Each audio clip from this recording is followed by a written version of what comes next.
আলহামদুলিল্লাহ নাহমাদুহু ওয়া সাল্লি আলা রাসূলিল কারীম।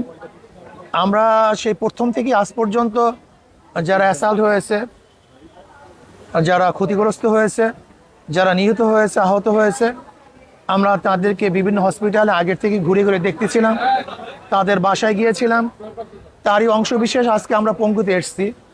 মাঝখানে যেহেতু অনেকগুলি হসপিটালে গিয়েছিলাম, এখানে যেহেতু তারা ভালো আছে, অনেক জায়গায় দেখা যায় যে এমন হসপিটালও আছে যেখানে সুচিকিৎসা চিকিৎসা হচ্ছিল না, সেগুলি দেখার জন্য আমরা চেষ্টা করেছি। আমি সরকারকে বলবো, অন্তর্বর্তীকালী সরকারকে বলবো, সর্বোচ্চ গুরুত্ব দেওয়া দরকার রুগীদের ব্যাপারে, যারা আহত হয়েছে এবং বিভিন্ন ধরনের অসুস্থ হয়েছে, গুলিবিদ্ধ হয়েছে, যাদের চক্ষু নষ্ট হয়ে গেছে।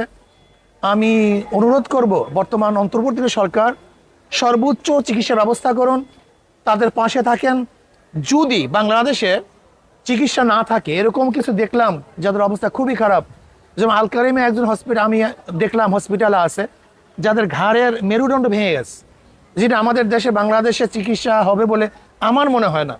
সেহেতু আমি মনে করবো খুঁজে খুঁজে বাংলাদেশে যদি চিকিৎসা না হয় তাহলে সর্বোচ্চ গুরুত্ব দিয়ে বিদেশে তাদেরকে চিকিৎসার ব্যবস্থা করা হোক, এটা আমি সরকার অনুরোধ করব। যদি এটা ব্যর্থ হন তাহলে মনে করব আপনি প্রথমেই ব্যর্থতার দায়বদ্ধ আপনাকেই গ্রহণ করতে হবে, এটা আমার অনুরোধ থাকবে। আর যারা নিহত আছে তাদের পরিবার পরিজনকে সরকারকে এস্টাবলিশ করতে হবে, তাদেরকে দেখতে হবে।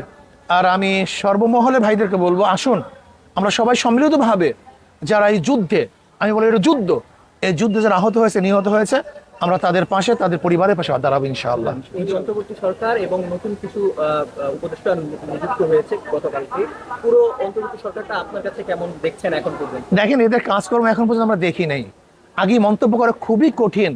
তবে আমি আশা করব যেন তারা ভালো, জনগণ যে বৈষম্য বিরোধী আন্দোলন করেছেন সেই জনগণের আশা আকাঙ্ক্ষা যেন তারা পূরণ করেন, এই দিকে তাদেরকে লক্ষ্য করার জন্য আমি অনুরোধ করব। আমরা একটা জিনিস দেখতে পেলাম যে অন্তর্বর্তীকালীন সরকার খুব অল্প দিন গঠন হয়েছে, এর মধ্যে কি মন্ত্রণালয় চেঞ্জ করা হয়েছে? স্বরাষ্ট্র মন্ত্রণালয়ের দায়িত্ব পেয়েছেন সাখাওয়াত হোসেন, তিনি তাকে চেঞ্জ করা হয়েছে, চেঞ্জ করে তাকে পাক মন্ত্রণালয় দেওয়া হয়েছে। এটা আসলে কি হবে? আমি বলবো এরকম ঘন ঘন চেঞ্জ যেন করতে না হয়, আগের থেকে সতর্ক হয়ে তারপরে দায়িত্ব প্রদান করা উচিত। যদি বারবার চেঞ্জ করা হয় তাহলে মানুষ কিন্তু অন্তর্বর্তী সরকারের উপরে আস্থা হারিয়ে ফেলবে। এটা তাদেরকে উপদেষ্টা দেওয়া হয়েছে, এই বিষয়টা আপনারা কিভাবে দেখছেন? এখন আমি মন্তব্য করতে চাই না। আচ্ছা, আমি বলবো শুধু এতটুকু যে অনেক সময় পিছন থেকে, ব্যাক থেকে কাজ করা অনেক সহজ হয়।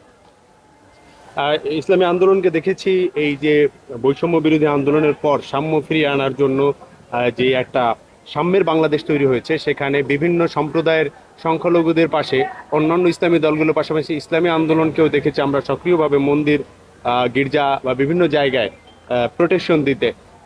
সামনের দিনগুলোতে সাম্প্রদায়িক বাংলাদেশ গড়ার ক্ষেত্রে ইসলামী আন্দোলনের ভূমিকা কি থাকবে? দেখেন, ইসলামী আন্দোলন না, ইসলাম তো সাম্যতা চায়, ইসলাম সবার অধিকার চায়।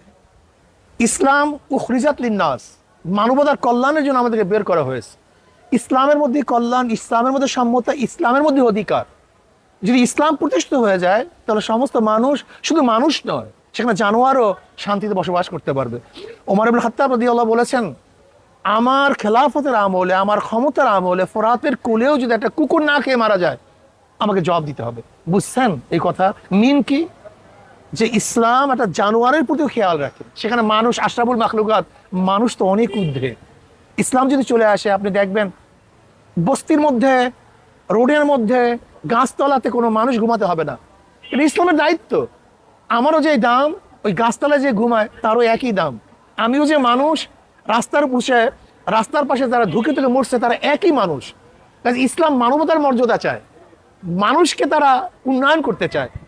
কাজে ইসলাম যদি চলে আসে তাহলে মুসলমান, হিন্দু, বৌদ্ধ, খ্রিস্টান, গরিব, ধনী, শিক্ষিত, মূর্খ, পুরুষ, মহিলা, যার যে অধিকার, সমস্ত অধিকার বাস্তবায়ন হবে, এটা আমার বিশ্বাস।